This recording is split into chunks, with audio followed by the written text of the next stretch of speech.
Hello friends, welcome to current affairs now. आज है 12 अप्रैल 2024 और आज हम डिस्कस करेंगे 12 अप्रैल 2024 का द हिंदू न्यूज़पेपर। अगर आप फर्स्ट टाइम इस यूट्यूब चैनल पे आ रहे हैं तो चैनल को सब्सक्राइब कर सकते हैं और जब भी सब्सक्राइब करें बेल बटन को ज़रूर प्रेस करें ताकि वीडियोस के रेगुलर नोटिफिकेशन आपको मिलते रहें। तो चलिए स्टार्ट करते हैं आज के न्यूज़ आर्टिकल्स से। तो सबसे पहले आज के आर्टिकल्स का एक ओवरव्यू देख लेते हैं, कौन-कौन से आर्टिकल हम डिस्कस करने वाले हैं। आज का पहला आर्टिकल है एडीबी बैंक के द्वारा इंडिया के जीडीपी ग्रोथ के बारे में एक रिपोर्ट निकाली गई है। दूसरा आर्टिकल है इंडिया चाइना के रिलेशंस को लेकर। तीसरा आर्टिकल है एक नई फ़िल्म मैदान के लिए हाई कोर्ट ऑफ कर्नाटका ने जो बैन लगाया गया था उसको लिफ्ट किया है। फिर असम के प्राइड को लेकर एक आर्टिकल है लचित बोरफुकन जो अहोम टाइम में असम के एक वॉरियर थे। और तीनों सेनाओं के बजट को लेकर एक आर्टिकल है। इसके अलावा 40 साल के बाद इंडिया की किसी फिल्म को कैन का पाल्मे दे अवार्ड की बात की जा रही है। कौन सी फिल्म है वो हम देखेंगे। और इंडिया के लिए यूएसए के जो रेट कट हैं उससे कितना इम्पैक्ट इंडिया की इकोनॉमी को पड़ेगा, इंडिया को अपनी इकोनॉमी को बूस्ट करने के लिए क्या कदम उठाए जाने चाहिए, इससे रिलेटेड आर्टिकल है।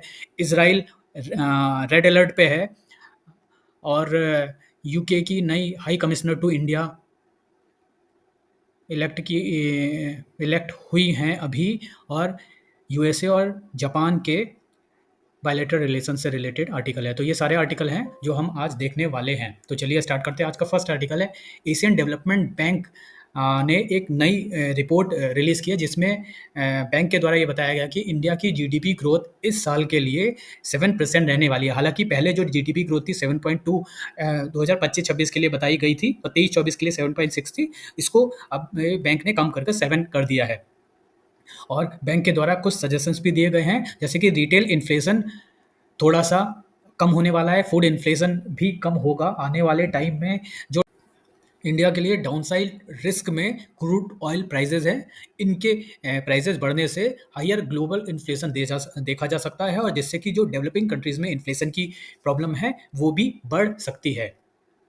हायर इनकम इंडिया में हुई है जिसके कारण डिमांड और कॉन्फिडेंस अर्बन कंज्यूमर में बढ़ा है, ये रिपोर्ट का मानना है। तो ये जो रिपोर्ट है इसका नाम है एशिया डेवलपमेंट आउटलुक रिपोर्ट और ये साउथ एशिया और साउथ ईस्ट एशिया की जितनी कंट्रीज़ हैं उनमें किस तरह से ग्रोथ रहने वाली है इस साल में और अगले साल में, उसके बारे में बताया गया है। एडीबी ने नोट किया है कि higher for longer interest rate का जो रजीम अपनाया गया है पर्टिकुलरली यूएसए के सेंट्रल बैंक के द्वारा, जिसमें सेंट्रल बैंक ने जो इन्फ्लेशन की वजह से जो इंटरेस्ट रेट हैं वो हाई कर रखे हैं, उनको कम होने की गुंजाइश जो है बहुत कम हो गई है। और यूएसए के सेंट्रल बैंक के द्वारा भी ये इंडिकेशन दिए गए हैं कि अभी हाल फिलहाल में इंटरेस्ट रेट को कम नहीं किया जाएगा। अब इंटरेस्ट रेट क्यों बढ़ाया जाता है? इंटरेस्ट रेट इसलिए बढ़ाया जाता है क्योंकि इन्फ्लेशन की प्रॉब्लम यूएसए में देखी गई थी और इन्फ्लेशन होने का जो सबसे बड़ा कारण होता है वो एक्सेस मनी सप्लाई जो इकोनॉमी में हो जाती है, उसकी वजह से इन्फ्लेशन होती है। तो अगर पैसा बहुत ज़्यादा होगा तो उसकी जो डिमांड है, वस्तुएं जो खरीदी जा रही हैं उन पैसों से उन वस्तुओं की कीमत बढ़ जाती है, जिसके कारण इन्फ्लेशन होता है किसी भी कंट्री में। तो इसी वजह से अगर इंटरेस्ट रेट जो बैंकों के इंटरेस्ट रेट है वो बढ़ा दिए जाएँ, तो जो मार्केट में पैसा होता है उसको लोन पे लेना महँगा हो जाता है, जिससे जो पैसे का नेचुरल फ्लो होता है किसी भी इकोनॉमी में, वो कम होने लगता है और जिससे इन्फ्लेशन को कंट्रोल किया जा सकता है। तो ये एक टूल है सेंट्रल बैंक का अलग-अलग कंट्रीज़ में, जिसका यूज़ करके वो सेंट्रल बैंक्स इन्फ्लेशन को कंट्रोल करते हैं। So higher for longer interest rate का जो रजीम है वो जो यूएसए के सेंट्रल बैंक के द्वारा अपनाया गया है वो बाकी कंट्रीज़ के द्वारा भी फॉलो किया जा रहा है। इस कारण से जो इन्फ्लेशन है उसके कम होने की गुंजाइश आगे आने वाले टाइम में देखी जा सकती है। और इसका जो ज़्यादा इम्पैक्ट है वो इंडिया को देखना पड़ेगा, ऐसा इस रिपोर्ट का मानना है। Given the higher sensitivity of its inflation pace, और इंडिया को ही ज़्यादा इम्पैक्ट पड़ेगा इसका, बिकॉज़ इंडिया का जो इन्फ्लेशन का जो मेन कारण है उसमें मेजॉरिटी जो चंक आता है वो इम्पोर्टेड गुड का आता है, जिसका इम्पोर्ट इंडिया दूसरी कंट्रीज़ से करता है। और इम्पोर्टेड गुड्स के रेट हायर होने के कारण डोमेस्टिक मार्केट में भी उन वस्तुओं के जो रेट है वो बढ़ेंगे, जिससे इन्फ्लेशन बढ़ सकता है। हालांकि अगर एक्सचेंज रेट फ्लक्चुएशन की वजह से इंडिया की जो करेंसी है वो वीक हो रही है, इसमें इम्पोर्ट तो कम होगा, क्योंकि जब करेंसी डिवैल्यूएट होती है, डेप्रिसिएट होती है, तो उसका सीधा इम्पैक्ट पड़ता है इम्पोर्ट पे, और इन्फ्लेशन इम्पोर्टेड गुड्स के प्राइसेस बढ़ने की वजह से डोमेस्टिक मार्केट में इन्फ्लेशन बढ़ जाता है। लेकिन इसका एक फ़ायदा भी होता है, और वो फ़ायदा होता है कि इंडिया का जो एक्सपोर्ट है वो बढ़ सकता है, एक्सपोर्ट को बूस्ट मिलता है, एक्सपोर्ट बढ़ता है करेंसी डेप्रिसिएशन से। और अगर हम इन्फ्लेशन का दूसरा रीज़न देखें, एक रीज़न तो है exchange rate fluctuation. Exchange rate, India की करेंसी डिवैल्यूएट हुई, डेप्रिसिएट हुई है, यानी कि डॉलर के मुकाबले इंडिया की जो करेंसी है वो कम हुई है, जिसकी वजह से इम्पोर्ट होने वाले प्रोडक्ट्स के रेट बढ़ गए हैं और इन्फ्लेशन बढ़ा है। दूसरा कारण ये माना जा रहा है कि जो रेड सी में करंट टाइम में जो स्ट्राइफ और कॉन्फ्लिक्ट की कंडीशन चल रही है, उसकी वजह से जो नॉर्मल शिपिंग रूट है, जो क्रूड ऑयल है, जो नॉर्मली रेड सी से होते हुए, अरेबियन सी से होते हुए इंडिया में आता था, अब उसको उस क्रूड ऑयल को कंप्लीट अफ्रीका का पूरा साइकिल पूरा करके एक बड़े रूट से होके आना पड़ रहा है, और इस एक्स्ट्रा रूट की वजह से जो शिपिंग कॉस्ट है वो बढ़ रही है, जिससे जो पीछे प्रोडक्ट्स हैं, इम्पोर्टेड प्रोडक्ट्स हैं, उनका रेट भी बढ़ रहा है। तो काफ़ी सारे फैक्टर हैं जिसकी वजह से इंडिया में इन्फ्लेशन अभी बढ़ता हुआ देखा जा रहा है। डाउन साइड रिस्क, जैसे अभी बात की, क्रूड ऑयल का प्राइस बढ़ सकता है, एनर्जी, उससे एनर्जी प्राइसेस बढ़ सकते हैं, और जो फाइनेंशियल कंडीशन बहुत टाइट है, जैसे सेंट्रल बैंक ने अपने इंटरेस्ट रेट हाई कर रखे हैं, उसकी वजह से भी जो करेंसी का रिस्क है वो बढ़ सकता है। तो इस आर्टिकल से रिलेटेड लास्ट में 2 आर्टिकल है जिसको हम इसके साथ ही देख लेते हैं। तो पहले आर्टिकल से रिलेटेड एक और आर्टिकल है जिसको हम देख लेते हैं। India to face most impact if high US interest rate persist. जैसा हमने अभी देखा था, यूएसए में सेंट्रल बैंक के द्वारा जो इंटरेस्ट रेट है वो बढ़ा के रखे गए हैं। इसका एक प्रॉब्लम ये है कि जो इंडिया में इनफ्लो ऑफ मनी है, जो इंडिया में मनी आता है यूएसए से, डॉलर की जो डिमांड है इंडिया में, उसकी डिमांड तो उतनी ही है, लेकिन इनफ्लो ऑफ मनी कम हो जाएगा, जिससे कि जो इंडिया का करेंसी है वो और ज़्यादा डेप्रिसिएट हो सकती है, जिसकी वजह से इम्पोर्ट कॉस्ट बढ़ सकती है, और इसके साथ ही साथ मनी महंगा होने की वजह से इंडिया में जो ग्रोथ रेट है, इंडस्ट्री का ग्रोथ रेट है, वो भी कम ग्रोथ के साथ बढ़ सकता है, या उसकी ग्रोथ कम हो सकती है। इसकी यही बताया गया है इस रिपोर्ट में। एडीबी ने एक्सपेक्ट किया है कि जो करेंसी डेप्रिसिएशन है ये इंडिया के एक्सपोर्ट को कॉम्पिटिटिवनेस देगा, लेकिन इंडिया के इंपोर्ट में प्रॉब्लम हो सकती है, और इंडस्ट्री के ग्रोथ में भी प्रॉब्लम हो सकती है हाई इंटरेस्ट रेट की वजह से। पॉजिटिव इम्पैक्ट है डेप्रिसिएशन से, जो एक्सपोर्ट कॉम्पिटिटिवनेस है वो बढ़ सकती है। सेकेंड आर्टिकल है, India needs a simple tariff policy to boost manufacturing. और इंडिया को अगर अपना ग्रोथ रेट आने वाले टाइम में स्ट्रांगली मेंटेन करना है 7% पे या उसके आगे, तो इंडिया को मैन्युफैक्चरिंग सेक्टर पे ज़्यादा फोकस करना पड़ेगा। अभी के टाइम में इंडिया का जो अभी मेजर चंक है जो सर्विसेज हैं उसमें, और नॉलेज इंटेंसिव सेक्टर्स में, और इन दोनों के साथ साथ मैन्युफैक्चरिंग सेक्टर में और ज़्यादा फोकस करने की ज़रूरत है, ये रिपोर्ट बताती है। इंडिया के जो ड्रॉबैक है और अभी लिमिटेशन है वो है कि इंडिया का जो इंटीग्रेशन है ग्लोबल वैल्यू चेन से, वो काफ़ी लिमिटेड है। उस लिमिटेशन को कम करना होगा, और जो कुछ टैरिफ पॉलिसी है जिससे कि इंडिया की manufacturing sector global supply chain का एक बड़ा चंक कैप्चर कर सके, उसके लिए भी जो टैरिफ्स है वो सिंपल पॉलिसीज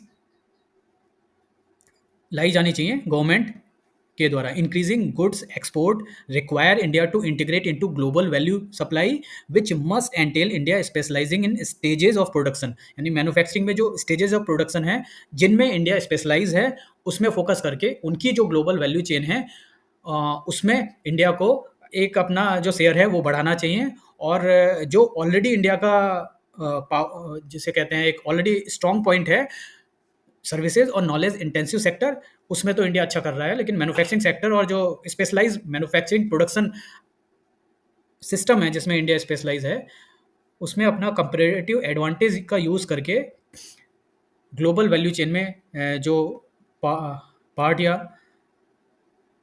परसेंटेज है वो बढ़े। और इंडिया की तरफ से इम्प्रूवमेंट इन लॉजिस्टिक इंफ्रास्ट्रक्चर की भी रिक्वायरमेंट है। लॉजिस्टिक जितना बेटर होगा उतना ही मैन्युफैक्चर प्रोडक्ट को एक्सपोर्ट करना भी ईजी होगा, और जिससे ग्रो जो इंडस्ट्री है उसके ग्रोथ को बढ़ाया जा सकता है। तो ये दो आर्टिकल एडीबी की रिपोर्ट से ही रिलेटेड थे। सेकेंड आर्टिकल है इंडिया और चाइना के रिलेशंस को लेकर। जो इंडिया और चाइना के रिलेशन से पिछले कुछ दिनों में काफ़ी सारे कमेंट्स इंडिया और चाइना की तरफ से किए जा रहे थे। इंडिया के जो विदेश मंत्री है एस जयशंकर, उन्होंने चाइना के लिए जो बयान दिया, और चाइना ने अरुणाचल प्रदेश में रिसेंटली कुछ जगहों का नाम फिर से एक बार, जो ऑलरेडी एक्सरसाइज चाइना कर चुका था, वो एक्सरसाइज चाइना ने दोबारा की, और जिसके अगेंस्ट भी इंडिया के जो मिनिस्टर के द्वारा बोला गया। उसके बाद पहली बार प्रधानमंत्री नरेंद्र मोदी के द्वारा इंडिया और चाइना के रिलेशंस को लेकर अपना जो साइलेंस है वो ब्रेक किया गया है। सन 2020 कोविड के टाइम से जो चाइना की सेना के द्वारा इनकर्जन चल रहा था इंडिया के लैंड पे लद्दाख में, उसके बाद पहली बार प्रधानमंत्री ने ये बोला है, और एक सिंपल सी बात की है कि इंडिया और चाइना दोनों को जो अपने स्ट्रेन रिलेशनशिप है उसको बेटर करना चाहिए, और जो पॉजिटिव और कंस्ट्रक्टिव बायलैटरल एंगेजमेंट है डिप्लोमेटिक लेवल पे और मिलिट्री लेवल पे, वो दोनों उन दोनों चैनल्स का यूज़ करके पीस और ट्रंक्विलिटी बॉर्डर्स पे स्टैब्लिश की जानी चाहिए, जिसको सपोर्ट किया गया है चाइनीज़ मिनिस्ट्री के द्वारा भी। तो एक ये सिंपल सा स्टेटमेंट है जो इंडिया और चाइना के रिलेशंस को देखकर कहा जा सकता है। एक अपकमिंग मूवी है जिसको बैन किया गया था मैसूर के एक कोर्ट के द्वारा, और ये जो मूवी है ये इस पे जो बैन है वो कर्नाटका हाई कोर्ट की तरफ से उठा दिया गया है। इस मूवी के बारे में जो इम्पोर्टेंट बात है, ये एक बायोपिक है जो इंडिया के फुटबॉलर सैयद अब्दुल रहीम के बारे में है, जो डिपिक्ट करती है life of legendary football coach Syed Abdul Rahim, football coach Syed Abdul Rahim के बारे में। और ये 1950s और 60s में फुटबॉल का गोल्डन पीरियड माना जाता था, और उसी पीरियड को डिपिक्ट करने वाली ये मूवी है मैदान। स्टैचू ऑफ वेलोर के बारे में इस आर्टिकल में बताया गया है। 125 feet statue of valour establish की गई है असम के जोरहट डिस्ट्रिक्ट में। जोरहट में ये जो स्टैचू है ये है लचित बोरफुकम की, जो अहोम जनरल थे और जिनके द्वारा बैटल ऑफ सरायघाट लीड की गई थी 1671 में मुगल आर्मी के अगेंस्ट। और उस बैटल में इन्होंने मुगल आर्मी को असम को कैप्चर करने से रोका था। तो काफ़ी प्रोमिनेंट मेजर थे ये अहम डायनेस्टी के, और असम के हिस्ट्री में काफ़ी इंपॉर्टेंट और सिग्निफिकेंट प्लेस है लचित बोरफुकम का। तो एग्जाम में भी इनसे रिलेटेड क्वेश्चन पूछे जा सकते हैं। 125 फीट स्टैचू है अहोम बोरफुकम की। ये अहोम जनरल थे। 1671 की बैटल ऑफ सरायघाट में इन्होंने मुगल आर्मी को असम कैप्चर करने से रोका था। और ये जिस पार्क में डेडिकेट की गई है, जहाँ पर स्टैचू और बोरफुकम लगाई गई है, इसको इनॉग्रेट किया गया 9 मार्च को प्राइम मिनिस्टर नरेंद्र मोदी के द्वारा। 9 मार्च को ये जो स्टैचू ऑफ वेलोर है ये इनॉग्रेट हुआ है जोरहट में। डेडिकेटेड टू स्वर्ग देव या एम्पायर सुखा। और ये जो अहम डायनेस्टी थी, ऐसा माना जाता है कि चाइना से एक सुखा नाम के एम्पायर थे जो इंडिया आए थे, हु केम फ्रॉम चाइनाज यूनान प्रोविंस, और उन्होंने 600 साल तक अहोम डायनेस्टी इस्टेब्लिश की और राज किया असम पे, अंटिल 1800 में जब ब्रिटिशर्स ने उसको कैप्चर किया। तो अहोम पे ब्रिटिश अधिकार से पहले, असम पर ब्रिटिश आधिपत्य से पहले अहोम डायनेस्टी रूल करती थी, और उसको इस्टेब्लिश किया गया था सुखा एम्पायर के द्वारा, जिनको स्वर्गदेव भी असम में बोला जाता है। और ये ऐसा माना जाता है कि चाइना के यूनान प्रोविंस से ये आए थे।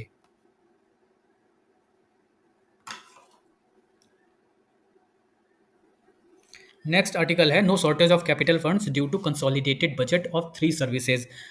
फरवरी में जो बजट प्रेजेंट किया गया था फाइनेंस मिनिस्ट्री के द्वारा, उसमें तीनों सेनाओं आर्मी, नेवी और एयरफोर्स के जो बजट हैं उनको कंसोलिडेट कर दिया गया था। और इस कंसोलिडेशन की वजह से जो बजट है, कंसोलिडेटेड बजट है, जो अलग अलग बजट जाता था तीनों सेनाओं को, उनमें कोई शॉर्टेज नहीं हुआ है।